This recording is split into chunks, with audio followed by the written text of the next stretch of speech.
A little bit of an easy answer being day to day. Definitely better today than he was on Monday. It was good for the guys to earn a day of rest or kind of our recovery days, what it's been ever since Hoover on Mondays and then back to work today. And he was involved in everything, but, I don't know if he could have gone full speed, but he was cautioned to not go full speed through everything. So he did everything that our guys did, just not as much as, he might normally do. Guys have either played or have beaten all the rest of the teams that are here. I don't want to say you're comfortable, but does that help moving forward? I think it gives you a little bit of understanding of what you're looking at, but each day is different. In particular here, everybody that you're going to face is going to bring a different starting pitcher to the table that day, different relievers available, and then a different mindset too. Again, every day's got its own flavor to it. How much of a benefit is it having these 2 days off and being able to kind of, like Hunter getting the rest, but also the pitching? Monday's the big one. Here, you kind of get into a routine where you have a day off typically in between, so you just kind of roll with it. But there's been a lot of emotion lately. So the mental fatigue and physical fatigue certainly isn't anything these guys can't play with, especially in that stadium. But it helps kind of get you back to neutral and, heal up any, owies you got like you're talking about. But yesterday was a big one. Today was kind of back into our routine and a little bit back to normal business. Have you decided on the pitching plan for tomorrow, and how important is it that Xander pitches in some capacity since he hasn't pitched in over a week in a game? No, I think more importantly, last year he didn't get an opportunity to throw here. So for my peace of mind, I'm anxious to see him out there on the mound, and he will start for us. And then, how he does, it's like the same thing. Every day is different. So when we get out there in the first inning, regardless of who it is, if it's Tom or somebody else, we're looking to hunt down 3 outs as quickly as possible, and then we'll move on to that next inning, whatever it might be. Tony, after that Evansville series in the Super Regional, you talked about Xander and when you were recruiting him, that would be a guy that would play in Omaha one day in the College World Series. Just with that opportunity coming up for him, how excited are you for it? We're really excited. I think kind of the mindset more there, the comment was related to this is the guy that has the ability to pitch on the weekend, which he's accomplished that, and help pitch your team to Omaha, which he did last year as well. I mean, it's so crucial every game that you play, and he's logged a ton of innings for us in his career with us, and just been a good leader and a good teammate as well. So I think that vision was accurate, but now I don't want to call it gravy or anything like that, but now it's time to enjoy the opportunity for him to compete, and then for us to enjoy the opportunity to watch him compete while at the same time just kind of managing the game as best we see fit. How important is the work you guys have done in the transfer portal the last 2 years been in getting to Omaha the last 2 seasons? I think it's been crucial because, things kind of started in 21 and certainly carried over into 22 where guys played a little higher than expectations, so good for them. But then on us in the office, it leaves you scrambling a little bit because you're always trying to predict the future and kind of try and predict the draft, which is very difficult to do. And when guys kind of play a little bit better than maybe expectations, it pushes them forward. And so you got to make up ground, and the portal helps you do that for sure. The way Tavares has played at the plate and on defense, is that kind of what you've envisioned since recruiting him, like what he's done this last month for you? Not really. I mean, that one was different. That was a long time ago. He was really young. He had an opposite field homer at a tournament on our field, and we were able to visit with the family in some capacity, and they're just real lovable people. I was texting with a friend that doesn't even know that much about our team and was pointing out how he looks like just on TV.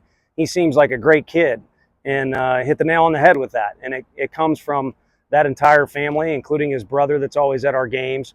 So we just thought, here's an in-state kid. He's got the pop that you're looking for, where he can take advantage of the way our field can play for a left-handed hitter. And then on top of it, again, just a really enjoyable kid. And again, we've talked about our team chemistry and camaraderie. That's very easy to do and throw it all under one blanket, but there's a lot of components to that, and he's a huge one. Tony, 4 of the last 6 remaining in the SEC, and will be 3 of the last 4 as well. I mean, what does that say just overall about the strength of your conference? I think the way the league prepares you is massive. So I think everyone knows what type of athletes we have in the league, and the media attention and the fan bases and the competitiveness of the games, to me, speaks more to how it prepares you for whatever is ahead, whether it be pro ball for these guys. I mean, look at what's going on there with guys leapfrogging the minor leagues, and then for challenges here, like playing the best teams in the ACC. And then as far as the ACC and the SEC combined, I think whether you like it or not, the rich get richer with some of these facilities, some of the recruiting rules that are going down. And so you kind of see this grouping of elite athletes, making coaches like us look smart, and making the league quite honestly hell to compete in. But on the other side of that is some good things. Like I said, immense preparation. On Facebook today, Mav from Northern Kentucky posted that Nice. You guys sent him some banners. Yeah. Just what went into the decision to make sure he got those? I think sometimes you get off on a tangent saying this guy wants to win more than the other. I don't think anyone brought as much passion for enjoying to be in that regional environment, but also wanting to win the regional environment. And then unfortunately, outside of our office, we're able to watch some of the games and to see their season end. It was a magical run for those guys, making absolutely the most of their resources, and no one was more heartbroken than him. So we just wanted to make sure he had a good, keepsake. I know it won't be his last, but it was his first, so hopefully it's a good keepsake. And I didn't know that, so there's social media ain't all that bad. From an outside perspective, it does seem like some people kind of want to look at the personality of previous Tennessee teams and project it onto this group. Is that really accurate with this group when it comes to the identity you've had versus maybe the last couple of teams? I think a little bit. I think you could say a little misconstrued in favor of this team and a little misconstrued in favor of the other team. I've kind of beat it to death, and I don't know that it won't get enough attention to change anyone's mind, but between all of us, the worst thing that happened in that year was Jordan Beck. I love him, which we do, and he's made us look good. He's made it to the big leagues, and people in the Rockies organization know what a great kid he is. But the highlight of him doing what he did, for whatever reason he did it, kind of let everybody say, see, I told you so. But if anyone, like you all, were actually around that group day in and day out, you knew they were really feisty on the field, and off the field, they took as much time in community service, as much time signing autographs, were as good to you guys as I'd like to think. I mean, you guys are always very complimentary of them. So I think this group has picked up where they've left off. It's a different time. And maybe it's my fault. When we got the job, we took a lot of beatings our first year, and we also took a lot of this. And everybody kind of kept note of that, and we challenged our guys in our program, at the very least, to earn respect from your teammates, from your coaches, from your opponents, from the league, and to make sure we belonged. And the old opportunity doesn't knock. You better kick the door down. So I think there was a little different mindset going on, in particular with that 21 team.